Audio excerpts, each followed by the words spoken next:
Hey friends, how are you all? Welcome to my channel Online Science Buddy. Today we will see the type of chemical reaction.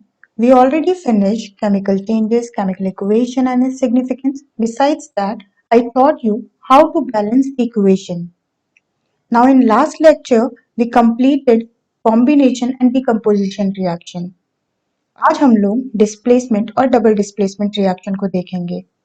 पर उससे पहले अगर आप लोगों ने अभी तक मेरे वीडियो को लाइक नहीं किया है तो अभी कीजिए और हो सके तो मेरे चैनल को सब्सक्राइब भी करें एंड बाकी वीडियोस देखने के लिए आप बेल आइकन पे प्रेस कर दें ताकि आपको इन फ्यूचर में भी अच्छे वीडियोस जो हैं वो मिलते रहें। ओके, तो चलिए स्टार्ट करते हैं। Yes, types of chemical reaction में हम लोगों ने कल कॉम्बिनेशन रिएक्शन और डीकम्पोजिशन रिएक्शन पढ़ लिया था। ठीक है, कॉम्बिनेशन में मैंने आपको बताया था कि आपके पास दो एलिमेंट्स जो होते हैं वो कंबाइन कर कर एक प्रोडक्ट देते हैं। ठीक है, उसी को हम क्या कहते हैं, कॉम्बिनेशन रिएक्शन कहते हैं। डीकम्पोजिशन रिएक्शन जो था वो उसका अपोजिट था, जिसमें मैंने आपको बताया था कि आपके पास एक कोई कंपाउंड है वो ब्रेक डाउन होकर आपको दो या दो से ज्यादा प्रोडक्ट देता है, then it is called as decomposition reaction. Right, आज हम लोग देखेंगे displacement reaction, double displacement reaction. इसके अलावा हम लोग देखेंगे precipitation reaction and neutralisation reaction. ठीक है, तो चलिए स्टार्ट करते हैं। Displacement reaction. In displacement reaction, what we have to understand first, that is what is the meaning of displacement. Okay, now displacement का मतलब क्या होता है कि किसी को किसी की जगह से हिलाना और उसको उसकी जगह से हटाकर खुद उस जगह पे बैठ जाना, वही क्या कहलाता है, डिस्प्लेसमेंट। ओके, मतलब क्या है कि आपके पास ऑलरेडी यहाँ पे दो फ्रेंड बैठे हुए थे। ठीक है, ए आया और ए ने क्या किया कि इसको यहाँ से हिला दिया, इन दोनों में फूट डाला, झगड़ा करवाया और खुद जाके बेस्ट फ्रेंड बन गया ए बी का और सी को वहां से निकाल दिया। सो ये क्या कहलाता है, this is called as displacement. ठीक है, अब इसमें कुछ रीजंस होते हैं, कुछ प्रॉपर्टीज होती हैं। ठीक है, जैसे वो ऐसे ही डिस्प्लेस नहीं कर सकता है ना, अगर ये डिस्प्लेस कर रहा है इसका मतलब क्या है कि इसको ताकतवर होना पड़ेगा। ठीक है, तो इसको ताकतवर होने का मतलब क्या है कि इसको इससे ज्यादा रिएक्टिव होना पड़ेगा। ठीक है, इससे ज्यादा रिएक्टिव होना पड़ेगा। सो जितने भी मोर रिएक्टिव एलिमेंट्स होते हैं वो लेस रिएक्टिव एलिमेंट्स को क्या कर देते हैं, डिस्प्लेस कर देते हैं। अब ये मोर रिएक्टिव एलिमेंट्स का मतलब क्या होता है, मोर रिएक्टिव एलिमेंट्स का मतलब होता है कि वो एलिमेंट्स जो बहुत इजीली रिएक्ट करते हों। ठीक है, बहुत इजीली वो क्या करते हैं कि तुरंत वो रिएक्ट कर जाते हैं किसी भी चीज से, चाहे वो एयर हो, चाहे वो कोई मेटल हो, चाहे वो कोई एसिड हो, चाहे वो कोई वाटर हो, किसी भी चीज से वो बहुत इजीली, बहुत जल्दी वो क्या कर जाते हैं, रिएक्ट कर जाते हैं। ठीक है, इसीलिए अगर आपको पता हो कि पोटेशियम और सोडियम, इन दोनों को हम हमेशा क्या करते हैं, कैरोसिन में रखते हैं, क्योंकि ये बहुत हाईली रिएक्टिव एलिमेंट्स होते हैं, इसीलिए इनको क्या किया जाता है, कैरोसिन में रखा जाता है। ठीक है, सो सबसे ज्यादा रिएक्टिव एलिमेंट्स कौन सा है, तो वो है आपका पोटेशियम। और सबसे लीस्ट कौन सा है, सबसे लीस्ट है आपका प्लेटिनम और गोल्ड। ठीक है, इसीलिए आप देखना जो गोल्ड की जितनी भी चीजें होती हैं वो जल्दी रिएक्टिव नहीं होता, यही रीजन है कि उसका कलर जो होता है वो एज इट इज रहता है। ठीक है, थ्रू आउट दी लाइफ वो एज इट इज रहता है, क्योंकि वो रिएक्ट नहीं करता। ठीक है, वो रिएक्ट ही नहीं करेगा तो उसमें कोई वो ही नहीं आएगा, कोई चेंजेस ही नहीं आएगा, ना उस पे एयर का कोई फर्क पड़ता है, ना वाटर का कोई फर्क पड़ता है। Right, so this is about the reactivity. Okay, अब ये रिएक्टिविटी सीरीज जो आपको दी हुई है, ठीक है, इस रिएक्टिविटी सीरीज में क्या है कि स्टार्टिंग के जो चार हैं वो हाईली रिएक्टिव कहलाते हैं, उसके बाद वाले जो हैं उन्हें हम मॉडरेट रिएक्टिव एलिमेंट्स कहते हैं, और हाइड्रोजन के बाद जो चार हैं उनको हम लीस्ट रिएक्टिव कहते हैं। ठीक है, उन्हें हम क्या कहते हैं, लीस्ट रिएक्टिव एलिमेंट्स। ओके, अब प्रॉब्लम ये है कि अब हम इसे याद कैसे करेंगे। Okay, so don't worry, I am here to solve your problem. So इसके लिए क्या है, मैं आपके लोगों के लिए एक निमोनिक्स लेकर आई हूँ जिससे आप रिएक्टिविटी सीरीज को तुरंत याद कर लेंगे। ठीक है, और वो क्या है, वो है आपका प्लीज स्टॉप कॉलिंग मी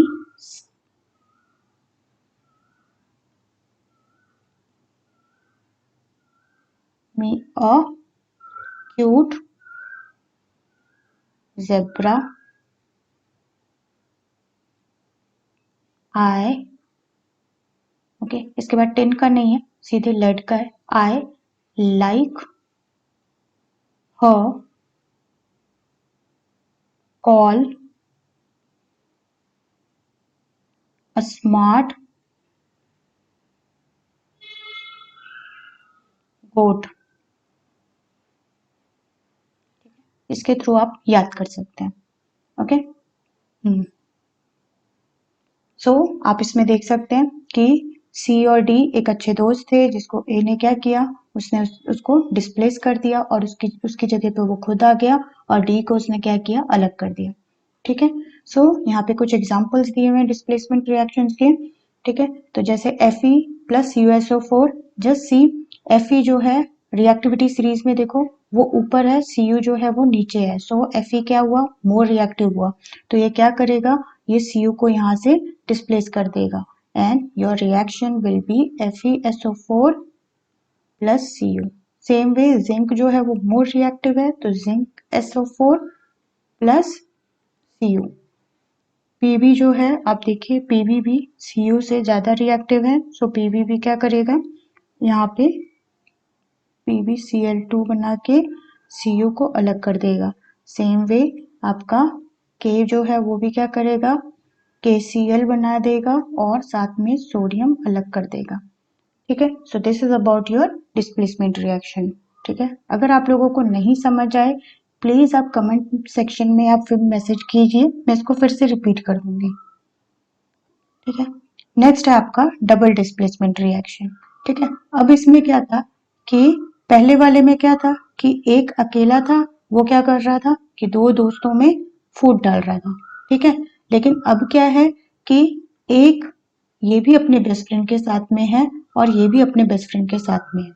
ठीक है, लेकिन दोनों में झगड़ा हो गया और अब ए जो है वो सी के साथ रहना चाहता है और डी जो है वो बी के साथ रहना चाहता है।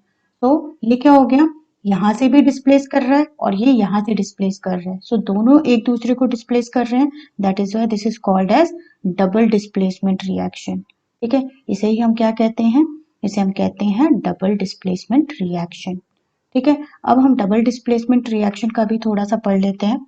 So the reaction in which exchange of ions, मतलब इसके आयंस जो है वो इधर पे चले जाएंगे और इसके आयंस जो है वो इधर आ जाएंगे। ठीक है, taking place between the reactants are called as double displacement reaction. ठीक है, जैसे A B plus C D था, तो ए जो था उसने क्या किया कि उसने डी को डिस्प्लेस किया, ओके, और यहाँ से सी जो था उसने क्या किया, ए को डिस्प्लेस किया। ओके, लाइकवाइज दोनों ने एक दूसरे को डिस्प्लेस किया और एक दूसरे की जगह पे आके बैठ गए। ओके, अब हम जो डिफरेंट एग्जाम्पल्स जो दिए हुए हैं एक बार उन्हें भी देख लेते हैं। ओके, सो पहला एग्जाम्पल देखिए, पहले एग्जाम्पल में आप लोगों को दिया हुआ है NaSO4 प्लस BaCl2। ओके, तो ये क्या हो जाएगा, Na जो है वो ज्यादा रिएक्टिव है, तो Na क्या करेगा, Ba को यहाँ से डिस्प्लेस करेगा और Ba जो है वो क्या कर जाएगा, फिर SO4 के साथ आके लग जाएगा, तो NaCl प्लस BaSO4। ठीक है, अब ये एरो मैंने डाउन क्यों किया है ये मैं आपको थोड़ी देर में बताती हूँ। ठीक है, यस, इसमें भी देखिए पोटेशियम जो है वो क्या कर जाएगा, पोटेशियम जाके NO3 के साथ लगेगा, Ag जो है वो Br के साथ आ जाएगा, so this will be K2NO3 plus AgBr2। ठीक है, सेम वे यहाँ पे भी क्या हो जाएगा आपका, हाइड्रोजन और सोडियम में हाइड्रोजन जो है वो हाइड्रोजन को डिस्प्लेस करेगा। ठीक है, और हाइड्रोजन जाके फिर OH के साथ अलग से बॉन्ड बना लेगा, तो this will be NaCl plus H2O। ठीक है, this is about your reaction और डबल डिस्प्लेसमेंट रिएक्शन। अब डबल डिस्प्लेसमेंट रिएक्शंस के क्या है, कुछ और एग्जांपल्स हैं। इसके दो एग्जांपल जो आपकी बुक के हिसाब से और आपके एग्जाम पॉइंट ऑफ व्यू से इम्पोर्टेंट है, वो है precipitation reaction and second one is your neutralisation reaction. ठीक है, अब प्रेसिपिटेशन रिएक्शन और न्यूट्रलाइजेशन रिएक्शन को थोड़ा सा डिटेल में देखते हैं। प्रेसिपिटेशन रिएक्शन क्या होता है कि the insoluble substance formed which is insoluble in liquid is known as precipitate। Okay, ये क्या हुआ कि आपने कोई भी सोल्यूशन लिया, कोई भी केमिकल आपने लिया, ठीक है, इन्हें सॉल्यूशन जो है वो सॉल्युबल फॉर्म में आपने एक कोई भी सॉल्यूशन लिया, ठीक है, इस सॉल्यूशन में आपने क्या किया कि कोई दूसरा केमिकल डाला, ठीक है, वो केमिकल क्या है, वो इस सॉल्यूशन के साथ में रिएक्ट नहीं करता और वो जाके नीचे में, ठीक है, सेटल डाउन हो जाता है। ठीक है, इसी इसी जो भी ये जो सेटल डाउन हुआ है, जो ये कंपाउंड है, इसी को हम क्या कहते हैं, इसे हम कहते हैं प्रेसिपिटेट। इसे हम कहते हैं प्रेसिपिटेट। और जब ये प्रेसिपिटेट जो है, ये प्रेसिपिटेट जब रिएक्शन को कैरी फॉरवर्ड करता है तो इसी को हम कहते हैं प्रेसिपिटेशन रिएक्शन। ठीक है, so the reaction in which the precipitate is produce, जिसमें भी ये प्रेसिपिटेट प्रोड्यूस होता है उसी को हम क्या कह देते हैं, प्रेसिपिटेशन रिएक्शन कहते हैं। ठीक है, अब ये देखिए, ये वाला जो फॉर्मूला, ये वाले जो रिएक्शन है, ये रिएक्शन हमने अभी डबल डिस्प्लेसमेंट रिएक्शन में देखा था, राइट। तो इसमें हम लोगों ने कैसे किया था, Na और Cl को एक साथ किया था, ठीक है, और साथ में BaSO4, और मैंने यहाँ पे एक एरो डाला था डाउन साइड में। ओके, डाउन साइड एरो का मतलब होता है कि ये जो है ये क्या बनाएगा, ये बनाएगा प्रेसिपिटेट। ठीक है, तो कहीं पे भी अगर आपको डाउन साइड एरो देखे, इसका मतलब क्या है कि वो क्या चीज है, वो आपका प्रेसिपिटेट है। ठीक है, same way AgNO3 plus NaCl, तो ये भी क्या हो जाएगा, ये आपका बन जाएगा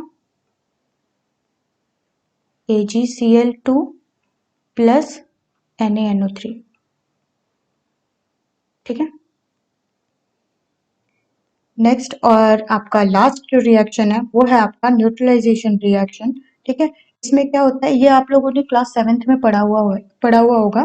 ठीक है, कि इसमें एक एसिड और बेस जब रिएक्ट करते हैं तो ये क्या बनाते हैं, ये हमें देते हैं एक सॉल्ट और साथ में देते हैं वाटर।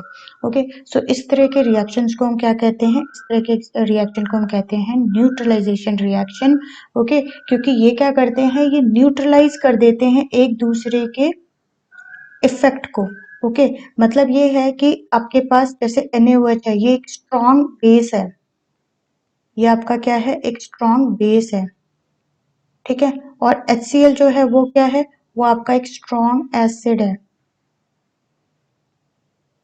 ठीक है, तो स्ट्रॉन्ग बेस जब स्ट्रॉन्ग एसिड के साथ रिएक्ट करता है तो ये एक दूसरे के इफेक्ट को क्या कर देता है, नलीफाई कर देता है, और जो आपका NaCl जो फॉर्म होता है, ठीक है, वो ना तो एसिड होता है और ना ही बेस होता है। ठीक है, so this will form NaCl plus H2O, और इसका स्ट्रॉन्ग एसिड और स्ट्रॉन्ग बेस जब भी रिएक्ट करते हैं तो जो भी सॉल्ट फॉर्म करते हैं उसकी पीएच जो होती है वो ऑलमोस्ट कितनी होती है, उसकी पीएच ऑलमोस्ट 7 होती है। ठीक है, तो ये जो इस तरह के जो रिएक्शंस होते हैं, इस रिएक्शंस को हम क्या कहते हैं, न्यूट्रलाइजेशन रिएक्शन, जिसमें कि एसिड और बेस अपने अपने इफेक्ट को क्या कर देते हैं, न्यूट्रलाइज कर देते हैं। ठीक है, सो ये था हमारा आज का लेक्चर। आई होप आप लोगों को पसंद आया होगा। अगर पसंद आया है तो प्लीज़ लाइक करें, सब्सक्राइब करें मेरे चैनल को और शेयर करें, क्योंकि ये चैनल न्यू है तो आपके सपोर्ट की मुझे सच में बहुत ज़रूरत है। Thank you and have a nice day.